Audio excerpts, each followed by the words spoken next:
Saya pernah diceritain Gus Zofur juga sering baca buku tentang Mbah Maksum. Dulu Mbah Maksum kalau wasiat kembali ya gitu. Kamu harus NU dan harus mempertahankan NU, tapi tidak dengan cara membenci Muhammadiyah. Dulu Mbah Mun juga sering cerita, dulu Mbah Hashim tuh ngaji Syekh Mahfud ya. Nah, Mbah Ahmad Dahlan dulu namanya Darwis sering ngaji sama Syekh Khotib Minangkabau. Zaman itu Syekh Khotib sudah modern, sudah ikut gerakan Abdu, gerakan Al-Manar. Sehingga bawaannya Mbah Ahmad Dahlan ini agak-agak agresif. Yang Mbah Hashim karena hanya mulazim di Syekh Mahfud, hanya sesekali ngaji Syekh Khotib, beliau lebih seperti itu. Dan dua beliau ini sama-sama pernah ngaji Mbah Soleh Darat di Semarang, Mbah Hashim sama Mbah Ahmad Dahlan yang dulu namanya Darwis. Jadi ini masih min minuskatin wahidah mimam bain wahid. Sehingga kita tidak kaget ketika Mbah Ali Maksum mengomentari Muhammadiyah itu masih ahli sunnah wal jamaah. Makanya nanti terakhir saya baca kitabnya Mbah Ali dan sering saya pelajari. Andai kan kita ini sepakat dengan ilmu, ya kita tahulah. Kalau Abu Hanifah itu tidak kunut, Imam Syafi'i kunut, berarti kunut itu mazhabnya Abu Hanifah, bukan mazhabnya Mbah Ahmad Dahlan. Apa tidak kunut itu mazhabnya Abu Hanifah, bukan mazhabnya Mbah Ahmad Dahlan. Kita kunut itu mazhabnya Imam Syafi'i, bukan mazhabnya Mbah Hashim. Ini semuanya masih dalam bingkai ilmu. Adzan qabla subhi juga riwayatnya jelas. Tidak adzan ya sudah perilaku kita sudah jelas. Dulu Mbah Mun sering didik kita gitu. Saya sering dengar cerita kalau dulu Pak Arif Fakhruddin begitu hormat sama Mbah Ali, apalagi duriahnya Mbah Azhar Basir, karena beliau dulu ngaji di Termas. Dulu itu nggak ada masalah karena semuanya dianalisis pakai ilmu. Tapi sekarang pakai identitas, yang kunut itu NU, yang nggak kunut Muhammadiyah. Berarti Abu Hanifah itu Muhammadiyah, Imam Syafi'i itu NU. Berarti Imam Syafi'i itu ya anak buahnya Ki Miftahul Ahyar kira-kira gitu, karena kan anak buahnya Pak Said Akil. Kan terus jadi repot. Dulu kita ini pengagum ilmu, bukan pengagum perbedaan. Sehingga di sini yang saya kagum dari sekian ceritanya Mbah Ali Maksum, supaya kitab ini to the point, supaya nggak lama-lama karena waktunya juga. Nanti kalau kemalaman ini kena semprit ini sudah. Ini diantara yang diceritakan Bali itu unik. Imam Syafi'i itu sering tawassul, sering wasilah sama siapa itu? Abu Hanifah. Ini sudah tak petakan, saya baca yang sensitif-sensitif lah. So yang ini ya. Ziyar al-Babus Samin, terus sebentar ini yang bab tawassul.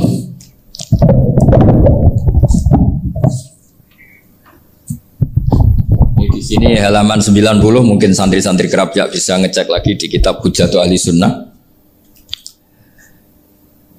Ketika cerita tawassul, di antara yang diceritakan Mbah Ali Maksum adalah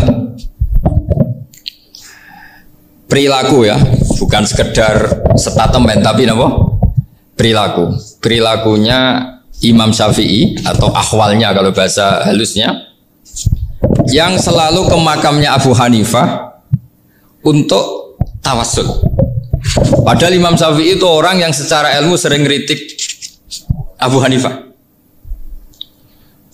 Jadi ini saya baca ini di halaman 100, jadi tawassul mulai halaman 9 berapa ini sampai halaman ini yang qala sami'tu Syafi'iyya yaqul inni la atabarraku bi Abi Hanifah wa aji'u ila qabri fi kulli yaumin zairan fa idza uridat li hajatun shallaitu rak'atain, halaman 100, waji'tu wa sa'altu wa ta'ala al hajat indahu fama taqudu anni hatta tuqda.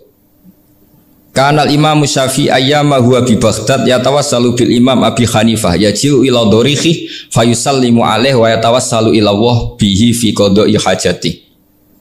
Terus wa yatawassalu Imam Ahmad bi Imam Syafi'i.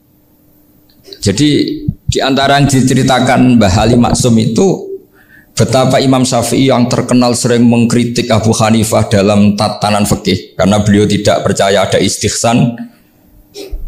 Abu Hanifah berpendapat adanya istihsan, dan kita tahu lah ikhtilafu Syafi'i wa Abu Hanifah itu besar sekali. Tapi beliau itu tahu Abu Hanifah itu orang yang sangat soleh. Abu Hanifah itu kalau ketemu sama orang yang utang beliau itu yang lari bukan yang utang Abu Hanifah, karena takut orangnya itu izin. Jadi kalau ketemu yang utang di jalan itu yang sembunyi itu Abu Hanifah. Kenapa engkau sembunyi? Ada yang utang saya lewat, nanti orangnya malu. Jadi setingkat Robiah Adawiyah itu beliau di rumah ada maling itu sembunyi. Ditanya kenapa engkau sembunyi? Malu, gak ada yang dimaling. Malu sama malingnya karena serumah itu gak ada barang yang layak dicolong itu. Itu Robiah Adawiyah sembunyi. Itu yang bisa niru itu Abu Hanifah. Jadi wali-wali besar ini ternyata saling menghormati dan saling tawassul. Nah saya berharap tawassul ini bukan sekedar perilaku sosial, tapi memang ada sanadnya. Sehingga terus diceritakan Bali di sini dulu istaqa Umar bil Abbas. Kata siapa tawassul harus dengan Rasulullah SAW? Dulu istaqa Umar bil Abbas. Sayyidina Umar itu tawassul istisqa dengan Sayyid Abbas. Padahal kita tahu Sayyid Abbas ini tidak nabi. Terus beliau cerita sampai Imam Syafi'i tawassul sama Abi Hanifah. Sehingga nggak ada perdebatan itu kan Umar. Kalau Umar kan ada jaminan boleh diikuti karena beliau sahabat. Bali cerita tentang Imam Syafi'i yang tawassul dengan Abu Hanifah. Seargumentatif itu. Maka saran saya kepada alumni Kerapia, santri-santri Kerapia, karena saya hanya berani ngomong sama santri Kerapia, sama mas saya hanya ada berani kalah sepuh. Itu tradisi keilmuan itu harus dijaga dengan hujjah dan dengan tadwin, dengan pembukuan. Saya punya sekian cerita ya, misalnya dulu kita mungkin iskal itu janggal. Kenapa sih orang Islam tukaran sama orang Islam?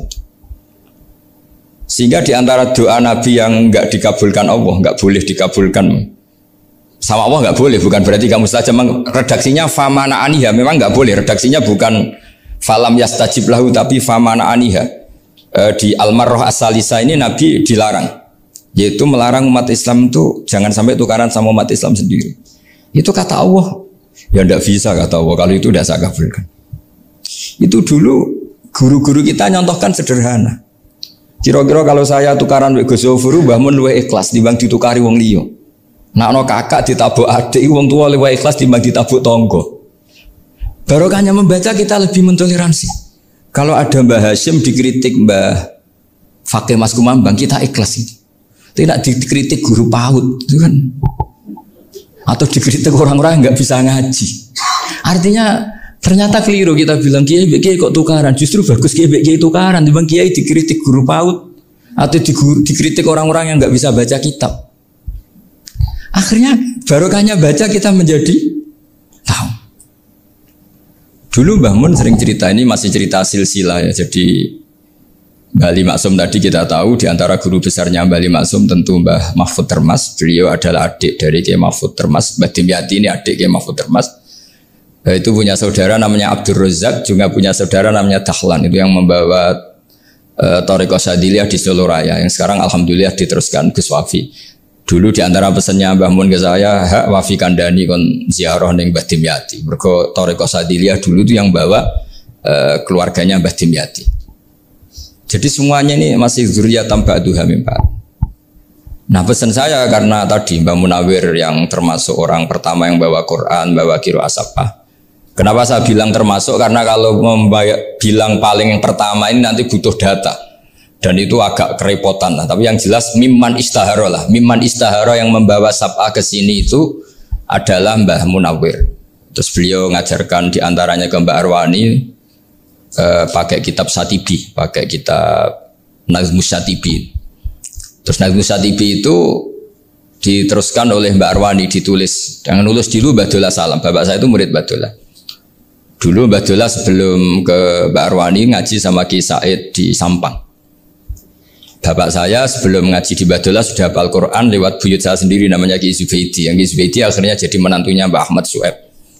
Jadi buyut saya kandung ini namanya Sofia, itu asal keluarga Lasem, yang adiknya Sofia ini punya adik Badiah yang jadi ibunya Ki Sahal. Ki Sahal punya Mbak Yu namanya Musayanah, punya di Garwo Ki Mansur punya anak Gus Qayyum. Jadi dulu ibu saya, ibunya Gus Sofur, ibunya Pak Maftu itu semuanya di Lasem. Karena saya dari keluarga Gen ya Lasem, dari keluarga sanad guru ya Lasem. Tapi Lasem Badawi itu dulu ngajinya di Mbah Umar Harun di Sarang. Mbah Umar Harun ini menangi Sayyid Ahmad Zaini Dahlan. Sayyid Zaini Ahmad Zaini Dahlan ini punya cucu keempat yang hidup di Sedan. Terus makamnya di Lasem, namanya Habib Haidar. Itu yang nulis biografinya Mbah Maksum. Mbah Maksum bukan Bali, biografinya Mbah Maksum. Itu ditulis oleh Habib Haidar, namanya Haidar bin Hasan bin Sodaqoh bin Ahmad Zaini Tahlan. Nah, Habib Haidar ini menantunya Sayyid Hamzah Sato. Hamzah Sato itu Hamzah bin Abdullah bin Umar, itu kakaknya Sayyid Abi Bakar Sato, Sohibul I'anah. Nah, Sayyid Umar ini yang dulu ngajari mbahnya Mbah Mun namanya Ahmad bin Syuaib. Nah, di antara ajarannya adalah baca kitab-kitab kecil yang bisa dihafal. Dibawalah ke sarang jadi metode muhafadzah. Tapi kemudian lama-lama oleh pondok itu jadi syarat kenaikan kelas. Dulu nggak ada muhafadzah untuk kenaikan kelas ya, supaya orang alim itu harus hafal. Lama-lama dipakai syarat untuk muhafadzah. Jadi semua ini sanad harus kita ingat supaya kita bisa menjaga tradisi. Termasuk tradisi ini kiai seneng jagungan, terus ngomong ra penting. Itu juga sanad. Setahu saya Mbah Mun itu kalau ketemu bapak ya guyon terus. Saya punya kenangan tuh yang dulu agak iskal tuh begini. Ada isu lah, entah isu entah hoax entah apa, ada kaji itu agak beling itu, pokoknya beling lah. Seneng siapa itu, rondo lah apa. Pokoknya beling gitu. Ketika Mbah Mun dilaporin tamu kalau kaji itu beling sama rondo itu, Mbah Mun tanyanya lucu. Lho ayu no cum. Wahyu banget Mbah. Wahyu. Itu bapak juga bakas ayu nih. Dulu saya sekali ini kiai kok bakas wong ayu, bakas bodine barang lah kira-kira gitu. Tapi setelah saya tambah alim, tambah ngerti itu, kata bapak gini, ya abek bakas ayu hak, timbang iya, no malah kozaf. Ternyata seni. Sekali Mbah Mun atau bapak bilang, waji kok zino kaji, maka larinya ke kozaf. Maka menghindari bahasa menuduh, ngomong yang nggak penting. Loh ayu no. Jadi kiai dulu tuh orang sok suci tapi menghindari hal-hal yang jadi punya seni untuk ngelola kehidupan. Orang bermalam-malam jagungan sama teman asik itu kan perlawanan terhadap nafsu kita, syahwat kita untuk mungkin nikmati dugem di bar atau di tempat-tempat maksiat. Itu setan di Indonesia tuh kakuati sama Ki Jawa. Orang supaya tidak tertarik maksiat itu Ki Jawa cukup ketemu kancane masak terong guyon. Gejol-gejolokan zaman mondok, sewengi lulus sangka maksiat, bar wis tutup. Perlawanannya sederhana, nggak pakai tahajud, nggak pakai wiridan, karena Kiai Jawa juga koyoknya rapati potongan ahli ibadah gitu, itu jagungan. Jadi setahu saya itu pernah lihat Bali itu sekali ketika beliau ngisi ceramah di Mbah Hamid Bedowi, sama masih kecil diajak bapak. Dulu kalau bapak ngelihat Bali sama Mbah Hamid itu mesti nangis, karena dua orang alim bertemu. Yang akhirnya ya bisanan itu Mbah Hamid punya anak Gus Nasih, di sini ada Mbah Nafisa, terus jadi Mbak Salih Hindun itu. Jadi dulu tuh ya guyon terus ketawa tuh. Itu yang sering bodoni Mbah Hamid itu ya Ki Bisri. Ki Bisri itu kalau datang ke Ki Hamid Pasuruan, nak wali tenan aku teko ditata nomangan. Jadi ukurannya ya. Ternyata sampai sana di keimangan tenan. Masih belum mengakui kan nak wali tenan aku itu kiai rung di mobil, dongakno aku di mobil.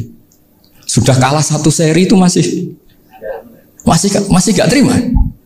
Lalu itu Mbah Hamid akhirnya berdoa, ayo monggo, mungkin-mungkin Ki Bisri gak ada mobil. Itu setelah didoain masih tanya, mereknya apa merek? Itu Mbah Hamid jawab, ya paling Holden itu, paling Holden. Itu nyari mobil itu ya adalah dapatnya Holden. Suatu saat Mbah Bisri diundang Mbah Hamid gak dikasih bisar, karena utangnya sudah banyak Mbah Hamid, Mbah Bisri ini utang doa tadi. Itu ya gak dikasih besar ya gak mau kesang apa-apa kelambimu kayak aku. Didol sama muhibbinya Mbah Hamid itu harganya melebihi jatah bisaroh. Ketemu Mbah Hamid, Kang, susu Kang, mergo. Jadi dulu itu rileks, makanya ini yang diceritakan Gus Zofur. Sebetulnya kalau kiai-kiai itu bersanad itu ya rileks, hidupnya itu rileks. Karena rileks ini perlawanan terhadap kemungkaran. Saya dulu musyawarah sering sama Gus Zofur usul fikih. Itu jelas di antara yang ditulis Lubil Usul itu. Ya kita tahu tadi misalnya sanad usul fikih, Mbah Ber itu sangat al-usuli Kiai Zubair Dahlan, abahnya Mbah Mun. Punya murid di antaranya Kiai Sahal. Kiai Sahal punya karangan Thariqatul Husul fi Syarhi Lubil Usul. Itu Thariqatul Husul itu beliau ngendikan dalam mukaddimah bahwa saya bisa mensarah ini berdasar ngaji maknani sama Mbah Zubair. Terus beliau mengutip sarah itu dari kitab Nailul Ma'mul. Beliau ngendikan binus khotin khotiyah ghairi matbu'ah. Dan itu ditemukan di Kiai Mansur di Lasem, karena Kiai Mansur iparnya Mbah Sahal. Mansur bin Khalil itu diantara katibnya Syekh mahfud. Jadi semuanya ini sambung. Mbah Ber saking ahli usul fikihnya, kalau ngajar usul fikih itu kalau guyon takriran saya ini lebih memahamkan ketimbang Sarah. Ya sudah, terus Mbah Zubair Ki Fakih, terus Syekh Mahfud. Di sini Syekh Mahfud termasuk orang yang dekat Mbah Munawir sampai putrane Mbah Mahfud namanya Gus Muhammad dibawa Mbah Munawir, kemudian mondok di Termas diantaranya, terus dinikah jadi menantunya kalau nggak salah Haji Taslim di Betengan, kemudian sekarang juriannya Mbah Mahfud di Betengan. Ini nggak boleh hilang secara seperti itu. Diantara di usul fikih diterangkan, ketika diantara 5 hukum itu ada yang bernama mubah. Mubah itu boleh dilakukan, boleh ditinggalkan, dan kalau dilakukan ya tidak berpahala, tidak disiksa. Itu ada ulama yang protes. Protes nggak bisa seperti itu. Ithma min mubahin ila wa tahaqqaqu bihi tarku haramimma. Fa'il zamu minas sukun tarkul qatli wa minas sukut tarkul qadaf. Tidak bisa, mubah itu tidak ada. Kalau kiai jagongan semalaman, itu Allah ngitungnya itu hada taroka dugem, wahada taroka delok dangdut, wahada taroka kada wakada. Itu luar biasa. Dan kita ngikuti yang seperti itu saja. Gak usah tahajud, gak usah witir telulas, kaya ora kuat timbang gremeng. Sewengi jagongan, setan ngenteni kita tergoda maksiat, ternyata maksiatnya sampai tutup, kiainya masih apa? Jagongan. Jadi jagongan saja ada ilmunya bahwa itu perlawanan terhadap tarkul ma'asi. Sehingga bagaimana Anda katakan mubah ini mubah, toh gunanya adalah tarkul haram. Meskipun efek mubah juga bisa tarkul wajib, wae bojo blonjo turu. Kan wae ngrumat ibuke turu. Itu halal wajib. Jadi mubah itu resikonya ya bisa tarkul wajib, bisa tarkul. Sehingga kalau sanad ini terjaga secara baik, secara kultur, saya sering juga sakuan sama Gus Yofur itu mesti tak niati gitu. Jagungan wong alim wis ibadah dan menikmati ibadah adalah dabul auliya wa dabul ulama. Kata Imam Ghazali, pada akhirnya waqud buhadatin al istilzat bil mubahat. Kata Imam Ghazali, pada akhirnya qudbu hadatin, madaru hadatin, pokok dari agama ini adalah melawan kemaksiatan dengan kita menikmati al-istidzat bimbah. Kita menikmati sesuatu yang dibolehkan Allah Subhanahu wa taala. Dan seperti ini itu bisa qasmu dhuhri syaitan, bisa menghancurkan punggungnya setan. Karena kalau melawan setan dengan ibadah ini kadang kita capek selain isra potongan.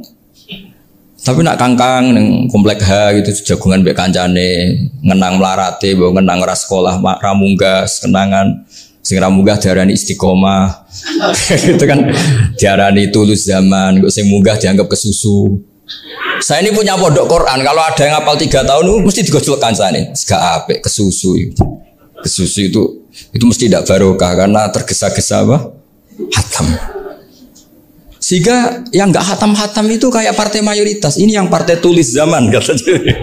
Ahli sabri katanya. Akhirnya di pondok gara-gara itu mau guyon, tapi nggak ada stigmasinya, misalnya nggak naik.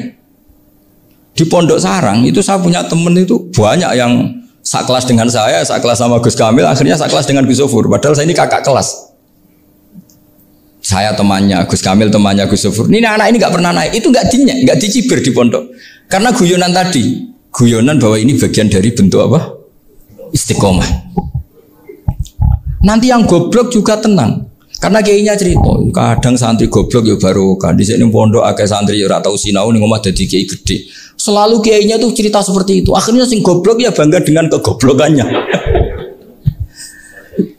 Iya, jadi kiai itu orang yang meskipun guyon ini barokahnya Masya Allah.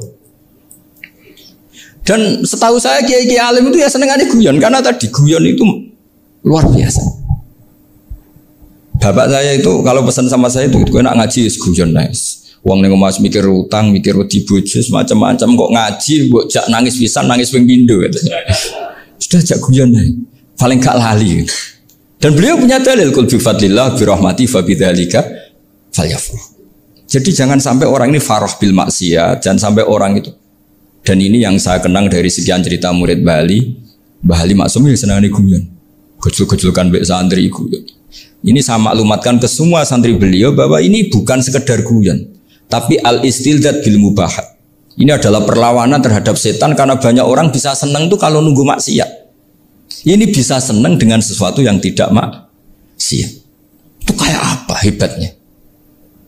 Makanya Nabi itu kalau ketemu sahabat ya sering ngendikan yang ringan-ringan. Ya Umar ma'afalan duher jom mana piye ije. Kalau ketemu anak kecil ya. Nanti ketemu yang tua-tua yang sudah nggak bisa mikir ya tetap riang. Sehingga ada cerita dalam sebuah tafsir. Ya saya ulang lagi, ada cerita di sebuah tafsir. Kenapa Nabi Musa ditanya Allah wa matilka biyaminika ya Musa. Ma'ana wa ta'ala a'lam. Tentu Allah sangat tahu yang dibawa Musa itu apa. Karena Allah tahu Nabi Musa itu grogi. Orang dipanggil Wali Maksum pasti grogi. Santri dipanggil Mbah Mun pasti grogi. Kenangan saya setiap dipanggil Mbah Mun ya mesti tanya. Yang ringan-ringan. Wis sarapan ya. Arung sarapan ya sarapan. Pas sarapan ya kan. Tanduk mangan sing enak. Orang santri ora tau mangan enak. Ya tidak pernah ngomong yang penting. Ngendikan yang penting. Nah karena Nabi Musa ini grogi. Ini sebagian tafsir. Itu ditanya yang ringan. Sake iku nggawa apa? Karena pertanyaannya ringan, Nabi Musa juga ringan. Ya Nabi Musa itu sampai lali, itu pangeran sing ya'lamu sirra wa akhfa. Diterang. Niki tongkat Gusti. Gunane gak ada Gusti tongkat iki. Qala ya aso ya atawakkau 'alaiha wa ahusyu fiha 'ala ghanami wa liya fiha ma'arif ukhra. Oh, tongkat Gusti niki penting Gusti. Nggih nak. Nggih macam-macam lah Gusti. Atawakkau 'alaiha wa ahusyu fiha 'ala ghanami kangge menghalokan wal. Masih terang terakhir dan yang lain-lain Gusti. Wa liya fiha ma'arif ukhra. Sehingga akhirnya rileks. Karena Nabi Musa terus ngerti. Ternyata ketemu pangeran itu gak seserem yang saya bayangkan gitu. Pertanyaannya ringan. Itu ada ilmunya. Tapi cerita ini yang versi tafsir ini tidak yang seperti di Manaqibul Ghazali. Di beberapa kitab tentang Manaqibul Ghazali diceritakan di alam roh Nabi Muhammad SAW itu yubahi bi umati, saking yubahinya sampai ngendikan ulama umati ke anbiya'i Bani Israel. Ulama umatku itu pinternya atau statusnya itu mirip-mirip lah. Kaf itu ya mirip-mirip lah, mirip-mirip kayak ulamanya nabinya Bani Israel. Akhirnya Nabi Musa itu tersinggung sekali. Bagaimana mungkin ulama disamakan dengan apa? Nabi. Sehebat-hebatnya ulama itu kan tidak akan yabluhu darajatan nubuwah atau yartaqi la darajatin nubuwah. Itu akhirnya ya kalau kamu nggak percaya panggil, yang dipanggil Imam Ghazali. Ya Nabi Muhammad juga nggak mau kalah gitu. Kalau manggil ulama RT ya kalah keok. Gitu. Akhirnya Imam Ghazali datang, ditanya sama Musa, Mas muka nama kamu siapa? Ana Muhammad bin Muhammad Al Ghazali At-Tusi Asy-Syafi'i. Itu disebut panjang. Terus Nabi Musa guyu-guyu. Kamu ulama kok ngomong yang nggak penting, ditanya namanya kok penjelasannya sepanjang itu, dianggap itu satu kesalahan. Masa tanyanya nama kok ditanya jawabnya Muhammad bin Muhammad Al-Ghazali At-Tusi Asy-Syafi'i, kepanjangan itu. Ketika Nabi Musa agak mencibir, agak gimana itu, terus saya Imam Ghazali, kalau ini masalah lebih masalah jenengan. Apa itu? Yang tanya jenengan tuh Allah ya'lamu sirra wa akhfa, dan Allah hanya tanya wa ma tilka biyaminika ya Musa. Harusnya jenengan jawab aso ya titik, bukan kepanjangan. Atawakkau 'alaiha wa usybiha itu kepanjangan. Allah tanya yang di bawah kamu itu apa? Yang di tangan kamu. Harusnya jawabnya hanya aso ya. Tapi kenapa penjelasannya sepanjang itu? Sampai terakhir waliya fiha ma'arifu ukhra. Terus pinter tenan jadi gitu. Terus ada Nabi Musa terus bilang, ya pinter tenan aja gitu. Padahal kita tidak pernah GR seperti itu kan, kebetulan Imam Ghazali. Gitu. Kalau yang lain mungkin ya keok lah kira-kira gitu. Tapi ini cerita dalam khazanah keilmuan.